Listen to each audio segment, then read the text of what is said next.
Hello बंधुगण तुम्हारे YouTube चैनले सकल के स्वागत। मेरा जो नॉन बेंगली व्यूअर्स है उन लोगों का भी स्वागत है। चैनल आप लोगों का है। এখন আমি কিছু জরুরি তথ্য বা কিছু কথা আমি বলছি ইম্পর্টেন্ট, যেগুলো মন দিয়ে শোনো, স্কিপ না করে শোনো, দেখো যেগুলো জানতে পারবে ক্লিয়ারলি। প্রথমত, যে আমি গত একটা ভিডিওতে এরকম থাম্বনেল দিয়ে বলেছিলাম ভিডিওতে যে এই প্যানেলটার কিন্তু ভবিষ্যৎ মঙ্গলজনক নয়। এই প্যানেলটা কতটা টিকবে এবং এই প্যানেল বেস করে যারা চাকরি পেতে চলেছে, আমি কিন্তু এখানে ক্যাটেগরাইজ করছি না, মিসজাজ করবে না, আমি কিন্তু জাস্টিস নিয়ে কথা বলছি, আমি সবার মঙ্গলের জন্য বলছি, সে ইন সার্ভিস হোক আর ফ্রেশার্স বঞ্চিত যোগ্যরা হোক।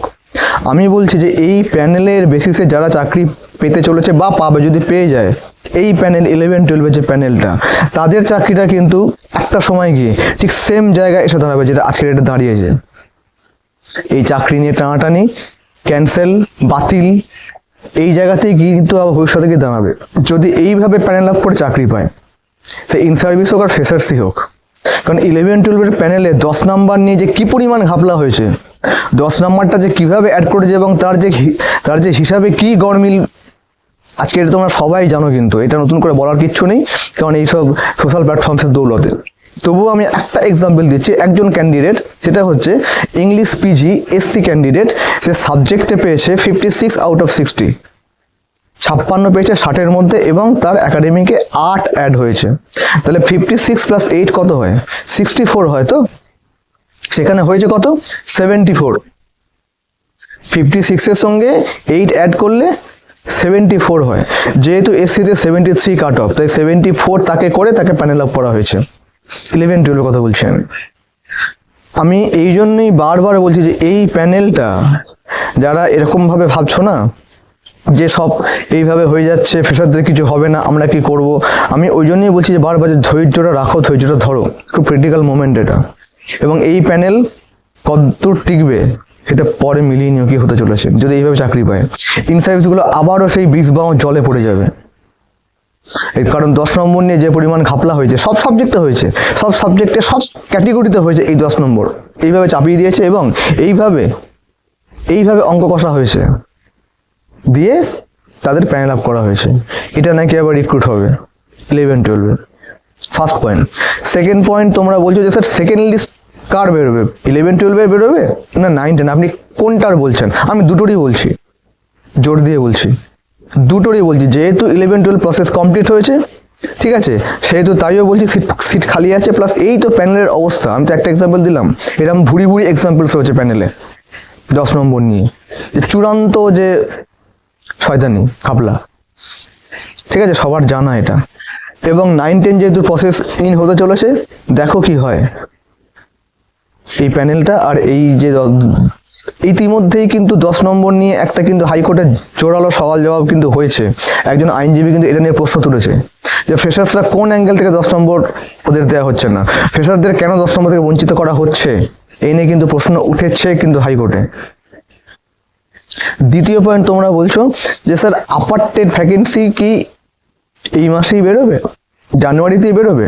দেখো, আপার টেটের যে এসএসসি আপার টেট, যেটা 21,000+ ভ্যাকেন্সি হয়েছে, এটা জানুয়ারিতে বেরোনোর চান্স কিন্তু খুব কম। বেরোবে না বলছি না, কিন্তু আমার তো মনে হয় না জানুয়ারিতে এরা ভ্যাকেন্সি বের করতে পারবে। এসএসসি আপার টেট পারবে না, খুব ক্ষীণ একটা চান্স রয়েছে। তাই নেগেটিভ ধরে চাওয়াটাই বুদ্ধিমানের কাজ হবে এই মুহূর্তে, আজকের ডেটে বসে বলছি আমি। দ্বিতীয় কথা, জানুয়ারিতে যে দুটো ভ্যাকেন্সি আউট হওয়ার কথা মোটামুটি স্যাঙ্গুইন, মোটামুটি কনফার্ম বা অ্যাসুরেন্স আমাদের দিতে পারি, সেটা হচ্ছে, একটা হচ্ছে আমাদের পিএসসি স্কুল সার্ভিস, মানে পিএসসির যে অ্যাসিস্ট্যান্ট টিচার অ্যান্ড ম্যাডাম, এটা কিন্তু ভ্যাকেন্সি জানুয়ারিতে বেরোবে। যেটা আমি বলেছিলাম, বেশ কয়েকটা ভিডিওতে আমি ভিডিও বানিয়েছিলাম পিএসসি অ্যাসিস্ট্যান্ট টিচার ম্যাডাম নিয়ে, দুটো তিনটে প্রায়।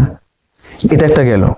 পিএসসির এসআই, যেটা school sub inspector PSC, 290+ vacancy জানুয়ারিতে কিন্তু বেরোবে। এ দুটো কনফার্ম। কিন্তু আপার টেটের যে ব্যাপারটা, জানুয়ারিতে খুব ক্ষীণ একটা চান্স, প্রায় নেই বলতে গেলেই চলে। এটা একটা পয়েন্ট গেল। এবার দ্বিতীয় কথা, সেটা হচ্ছে যে আমি কালকেও বলছি, গতকাল, আমি আজকে আবার বলছি যে 10 নম্বরের ব্যাপারটা না, যারা নেগেটিভ ভাইব ক্রিয়েট করছো যে অ্যাড হবেই, হাবিজাবি হবে, গেজেট হাবিজাবি, আমি তাদের উদ্দেশ্যে বলছি যে তোমরা নেগেটিভ ভাইব ক্রিয়েট করছো, তোমরা নেগেটিভ ভাইব পালো। আমি কিন্তু নেগেটিভ নই, কিন্তু 10 নম্বর নিয়ে আমি এখনও শিওর যে পজিটিভ আউটকাম কিন্তু আসতে চলেছে 10 নম্বর নিয়ে। কথাটা মিলিয়ে নিও, দেরি হচ্ছে বা দু এক সপ্তাহ যাবে, কিন্তু 10 নম্বর নিয়ে কিন্তু অবশ্যই পজিটিভ একটা ফিডব্যাক আমরা সবাই পেতে চলেছি। তৃতীয় একটা, বেশ কতগুলো একজন কমেন্ট করছে যে আপনি এখন 9-10-এর রিক্রুটমেন্ট নিয়ে কথা বলছেন, আপনি আপনার পয়েন্ট থেকে সরে যাচ্ছেন। মানে গতকালের ভিডিওর বেসিসে একজন শ্রোতাবন্ধু কমেন্ট করেছে, আমি তাকে রিপ্লাই দিয়েছি। আবার সবার উদ্দেশ্যে বলছি যে আমি আমার প্ল্যাটফর্ম থেকে অ্যাকচুয়াল নড়িনি। যেখানে ইনজাস্টিস হচ্ছে আমি সেই নিয়েই কথা বলছি। আমি এখানে কোনো ক্যাটেগরাইজ করিনি, আমি কাউকে আপার হ্যান্ড দিচ্ছি না যে ফ্রেশাররা আপার হ্যান্ড কি ইন সার্ভিস আপার হ্যান্ড, কাউকে না। ইনজাস্টিস এখানে ফ্রেশাররা ইনজাস্টিস ফেস করছে, আমি সেই নিয়ে কথা আমি আজও বলছি তাই। এবং ইন সার্ভিস যারা, তাদের উদ্দেশ্যেও বলছি যে এই প্যানেল যদি চাকরি পেয়েও তারা যায় আবার, তারা কিন্তু শান্তির ঘুম ঘুমাতে পারবে না। কারণ তাদের মাথায় এটা কাজ করবে যারা খুব অনেস্ট এবং যারা হাকদার, যোগ্যতা আছে, তাদের মাথায় কাজ করবে এটা, যে এটা প্যানেলটা এইভাবে হয়েছে এবং এই ব্যাপার। আমি সেই অ্যাঙ্গেল থেকেই বলছি যে এই প্যানেল যদি এইভাবে যদি প্যানেল আপ করে চাকরি যদি আবার দিয়ে দেওয়া হয়, তাহলে এই চাকরি কতদিন হবে, তার ভবিষ্যৎ কি, পুরো বিষবাম জলে চলে যাবে একদম। ওরা প্রত্যেকটা কাজ এভাবেই করছে যাতে করে পুরো জিনিসটা ডামাডোল হয়ে যায়।